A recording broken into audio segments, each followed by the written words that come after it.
შეხვედრის პარალელურად მთავრობის სახლის წინ საპროტესტო აქცია გაიმართა. ფიცრულების ნაცვლად ქვის სახლები ყოფილი 25 და 53 ბატალიონის ტერიტორიაზე მცხოვრებლები მთავრობას ახალ ულტიმატუმს უყენებენ. დღეს ტერიტორიაზე თვითნებურად შესახლებულები მთავრობის სახლის წინ შეიკრიბნენ და ადგილობრივი ხელისუფლების წარმომადგენლებს კონკრეტული პასუხები მოსთხოვეს. მიიღებენ თუ არა ბატალიონის ტერიტორიაზე მცხოვრებლების სახლებს, როგორც თავად აცხადებენ, მთავრობაში 3 დღის წინ სიები თავად დატოვეს, დღეს კი პასუხის გასაგებად მოვიდნენ.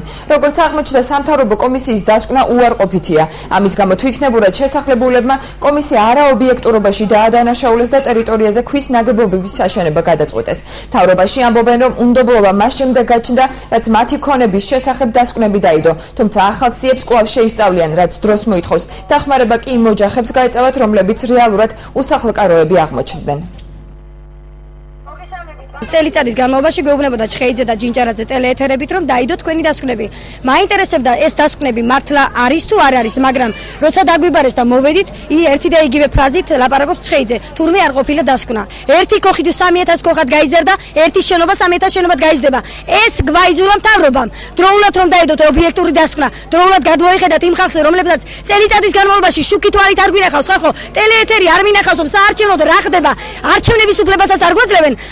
ამას რასაც დათესავენ, იმას მოიგებს მთავრობა. პასუხს ველოდებოდით იმის შესახებ, ვის ეკუთვნის, ვის არ ეკუთვნის. საბოლოო პასუხი ამბობენ, რომ დასკვნა არის დადებული მთავრობაში, ვის ეკუთვნის, ვის არ ეკუთვნის. ეს დასკვნა არის გასაიძულებული.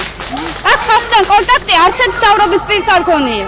დავანახეთ, რომ შენ სახლი გაქვს ან შენს მეზობელს პირდაპირ გამოუცხადეს უნდობლობა ამ კომისიას, ან არასწორია ეს სურათი, ან სხვა სურათია, სხვა სახლია, სხვა რაკურსიდან გადაღებული და ასე შემდეგ. იყო ეს პოზიცია ყოველთვის წინასაარჩევნოდ ყველაფერს უმტკიცებდნენ და ურეგისტრირებდა სახელმწიფო, იმიტომ რომ არჩევნებში ხმა მიიღო, ჩვენ ვაცხადებთ პირდაპირ, ვისაც არ ეკუთვნის ის ვერ მიიღებს. ჩვენი მზაობა არის ამ შემთხვევაში, რომ დავეხმაროთ ნამდვილად, ვისაც ეკუთვნის ეს დახმარება.